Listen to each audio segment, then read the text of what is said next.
Investigate करने के लिए आप पहले क्या करोगे, फिर क्या करोगे, उसके बाद फिर क्या करोगे, how would you move. Welcome to my channel. Please video को एंड तक देखें।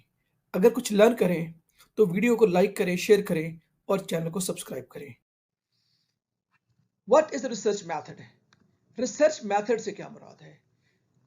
जनरली वो use research methodology, research method. तो रिसर्च मेथड से क्या मुराद है? A research method is a framework that outlines the structure and components of a research study.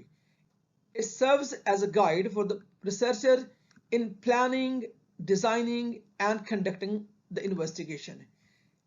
Research method क्या होता है? ये एक फ्रेमवर्क होता है जो आउटलाइन करता है स्ट्रक्चर को और कंपोनेंट्स को कि आप किस तरह काम करोगे। आपने रिसर्च करनी है, क्वेश्चन है, उनके आंसर चाहिए, कुछ ऑब्जेक्टिव है, उनको आपने इन्वेस्टिगेट करना है।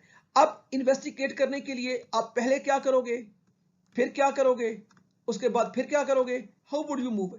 ये जो एक आउटलाइन है, ये प्लान है, इसको हम कहते हैं रिसर्च मेथड, जिस पर अमल करके आप अपने सवालात का जवाब ढूंढोगे।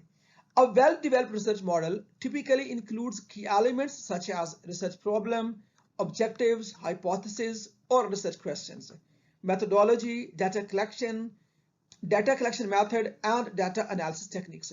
यानी एक जो रिसर्च मेथड है उसके अंदर क्या होता है कि आपके किस तरह करोगे, यानी आपका रिसर्च प्रॉब्लम क्या होगा, आपके ऑब्जेक्टिव क्या होंगे, आपका हाइपोथेसिस कैसे होगा, रिसर्च क्वेश्चन क्या होगा, आपका किस तरह मेथोडोलॉजी होगी, आप डेटा कलेक्शन क्या होगा, ये उसके बेसिक एलिमेंट्स होते हैं एक रिसर्च मेथड के।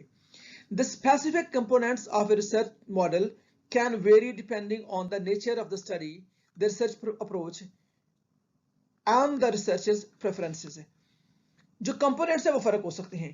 अगर जो रिसर्चर क्वांटिटेटिव इस्तेमाल कर रहा है तो उसके कंपोनेंट डिफरेंट हो जाएंगे, अगर क्वालिटेटिव कर रहा है तो उसके कंपोनेंट डिफरेंट हो सकते हैं, और अगर मिक्स्ड मेथड अप्रोच है तो उसके डिफरेंट हो सकते हैं, या उसकी अपना कुछ प्रेफरेंस है जिसको प्रेफर करना चाहता है, उसकी बुनियाद पे जो स्टेप है, जो आउटलाइन है, जो स्ट्रक्चर है वो डिफरेंट हो सकती है।